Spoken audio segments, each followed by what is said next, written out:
Hello all, இன்னைக்கு நம்ம MSI யோட 32 inch curved monitor video review பார்க்க போறோம். வாங்க வீடியோக்குள்ள போலாம்.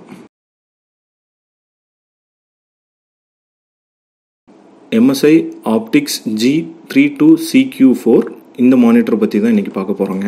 இது ஒரு curved gaming monitor. இதோட சைஸ் பாத்தீங்கன்னா 32 inch வருதுங்க. இது ஒரு 2K மானிட்டர். WQHD ன்னு மென்ஷன் பண்றது வந்து ஒரு 2K ரெசல்யூஷனை மென்ஷன் பண்ணுது. வாங்க இந்த மானிட்டரை நம்ம அன்பாக்ஸ் பண்ணி பார்க்கலாம். இந்த மானிட்டருக்குள்ள ஃபர்ஸ்ட் பவர் கேபிள் கொடுத்துருக்காங்க, அப்புறம் HDMI கேபிள் ஒன்று கொடுத்துருக்காங்க, அப்புறம் டிஸ்பிளே போர்ட் கேபிள் ஒன்று கொடுத்துருக்காங்க. ஸோ அது கூட அடிஷ்னலாக பாட்டம் ஸ்டாண்ட் ஃபிக்ஸிங்காக இருக்குது. இந்த ஸ்டாண்ட் வந்து பார்த்திங்கன்னா ஈஸி மவுண்டபிள் தான், நம்மளே ஈஸியாக மவுண்ட் பண்ணிக்கலாம். ஸோ இன்கேஸ் அது நம்மளுக்கு தெரியல அப்படின்னா அதுக்கு செப்பரேட்டாக மேனுவலும் கொடுத்துருக்காங்க, நம்ம அதை ரீட் பண்ணியும் மவுண்ட் பண்ணிக்கலாம். ஆஃப்டர் அசம்பிள் பாருங்கள், இந்த மானிட்டரு ரொம்ப ஸ்டைலிஷாகவே இருக்குது. ஸோ இந்த டிசைனுக்கான காரணம் பார்த்தீங்கன்னா அதோட கர்வ்டு ஃபினிஷிங் தான். செகண்டரியாக பார்த்தீங்கன்னா அது ஒரு ஃப்ரேம்லெஸ் டிசைன் மானிட்டரு. ஸோ இதில் என்ன அடிஷ்னல் ஃபீச்சர்ஸ், நார்மலாகவே ஒரு கேமிங் மானிட்டர்னால் என்ன அடிஷ்னல் ஃபீச்சர்ஸ் நம்ம எல்லாருமே நோட்டீஸ் பண்ணுவோம்னு பார்த்தீங்கன்னா அதோட refresh rate and milli second. So refresh rate பார்த்தீங்கன்னா டிஃபால்ட்டாக இந்த மானிட்டரில் 165 Hz கொடுத்துருக்காங்க, மில்லி செகண்ட் வந்து 1 ms கொடுத்துருக்காங்க. இந்த ஃப்ரீசிங்கோட அட்வான்டேஜ் என்னென்னு பார்த்தீங்கன்னா ஸ்க்ரீன் டீரிங்கை வந்து எலிமினேட் பண்ணலாம். இந்த மானிட்டரில் பார்த்தீங்கன்னா ஆன்டி ஃப்ளிக்கர் டெக்னாலஜி யூஸ் பண்ணியிருக்காங்க. நார்மலாக ஒரு மானிட்டர் வந்து 200 times வந்து ஃப்ளிக்கர் ஆகும். ஆனால் இந்த மானிட்டரில் ஆன்டி ஃப்ளிக்கர் டெக்னாலஜி யூஸ் பண்ணனால நம்மளுக்கு வியூவிங் எக்ஸ்பீரியன்ஸு ரொம்ப கம்ஃபர்டபுளாக பண்ணி தந்திருக்காங்க.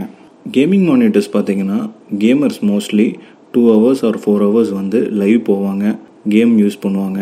இப்போ அவங்களுக்கு வந்து கண்டினியூஸாக யூஸ் பண்ணுறதுனால ஐ இரிட்டேஷன் ஆகக்கூடிய சான்சஸ் இருக்குது. இந்த ப்ளூ லைட் ரிடக்ஷன் மூலமாக நம்மளுக்கு என்ன அட்வான்டேஜ்னு பார்த்தீங்கன்னா ஐ இரிட்டேஷன் ரொம்ப கம்மி பண்ணும். எமிஷன் ஆஃப் ப்ளூ லைட் வந்து ரொம்ப கம்மியாக இருக்கும். இந்த மானிட்டரை நம்ம லிக்விட் கூலிங் பிசியில் கனெக்ட் பண்ணி இதோட ரியல் டைம் எக்ஸ்பீரியன்ஸ் பார்க்கலாம் வாங்க. இப்போ ஸ்னைப்பர் எலைட் 4ங்கிற கேமை இதில் நம்ம ப்ளே பண்ணி பார்க்கலாம். இந்த கேமில் நம்மளுக்கு மேக்ஸிமம் ரெஃப்ரெஷ் ரேட் பார்த்தீங்கன்னா 159 Hz வரலும் கிடச்சிருக்கு.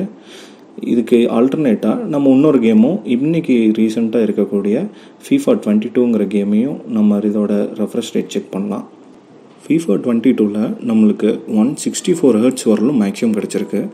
அவங்க ப்ரூவனில் பார்த்தீங்கன்னா மானிட்டருக்கு வந்து 165 Hz வந்து ப்ரூவனில் கொடுத்துருக்காங்க. நம்மளுக்கு மேக்ஸிமம் ரெஃப்ரெஷ் ரேட்டு 165 Hz வரலுமே நம்மளுக்கு இந்த கேமில் நம்மளுக்கு அவுட்புட்டாக கிடச்சிருக்கு. இண்டிவிஜுவல் பிசி காம்பனன்ட்ஸும் நாங்கள் சேல் பண்ணுறோம், ஹோல் பிசி பில்டாகவும் நாங்கள் பண்ணிகிட்ருக்கோம். உங்களோட ரெக்குயர்மெண்ட் எதாக இருந்தாலும் டிஸ்கிரிப்ஷனில் தெரிகிற எங்கள் காண்டாக்ட் நம்பருக்கு காண்டாக்ட் பண்ணுங்கள். எங்கள் ஸ்டோர் டீட்டெயில்ஸும் டிஸ்கிரிப்ஷனில் இருக்குது. இதுபோல் நிறையா வீடியோஸ் உங்களுக்கு தொடர்ந்து பார்க்கணுன்னா எங்கள் சேனலை சப்ஸ்கிரைப் பண்ணுங்கள். தேங்க்யூ.